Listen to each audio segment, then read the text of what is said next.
കൂത്താട്ടുകുളം നഗരസഭ ചെയർപേഴ്സൺ തെരഞ്ഞെടുപ്പിൽ CPM കൗൺസിലറായിരുന്ന കലാരാജുവിനെ സ്ഥാനാർത്ഥിയാക്കി UDF.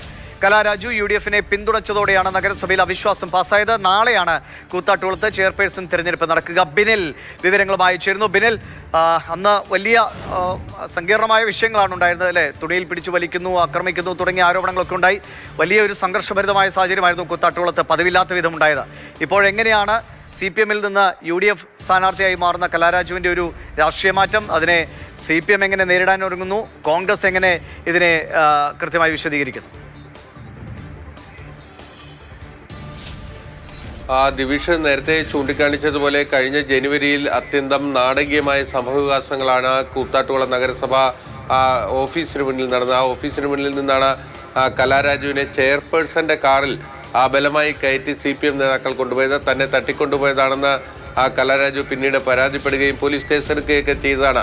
ആ വിവാദങ്ങൾക്കൊക്കെ ശേഷം കഴിഞ്ഞ മാസം അവിടെ അവിശ്വാസ പ്രമേയം വന്നു. കലാരാജു UDFന് അനുകൂലമായി വോട്ട് ചെയ്തു. അങ്ങനെ അവിടെ ഭരണം നഷ്ടപ്പെട്ടു. ഇപ്പോൾ കൂത്താട്ടുകുളത്തെ നഗരസഭാ ഭരണം UDF പിടിക്കാൻ പോകുന്നത് രണ്ട് വിമതരുടെ സാന്നിധ്യത്തിലാണ്. അതായത് കലാരാജു CPMന്റെ കൗൺസിലറാണ് അവരിപ്പോഴും.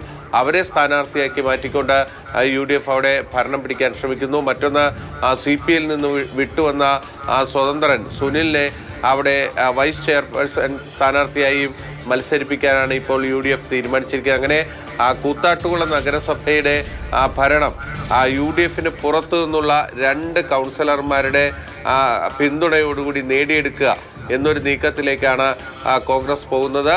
നാളെ ഇനി എന്ത് സംഭവിക്കുമെന്നത് നമുക്കൊന്നും പറയാൻ കഴിയില്ല. കാരണം വലിയ നാടകീയമായ സംഭവവികാസങ്ങളൊക്കെ നടന്നിട്ടുള്ള ഒരു നഗരസഭയാണ്. പക്ഷേ കഴിഞ്ഞ തവണ അവിശ്വാസ പ്രമേയ ചർച്ചയ്ക്കിടയിൽ മറ്റു തർക്കങ്ങളൊന്നും ഉണ്ടായിരുന്നില്ല. പക്ഷേ എന്തും സംഭവിക്കാവുന്ന ഒരിടമാണ് കൂത്താട്ടുകുളം.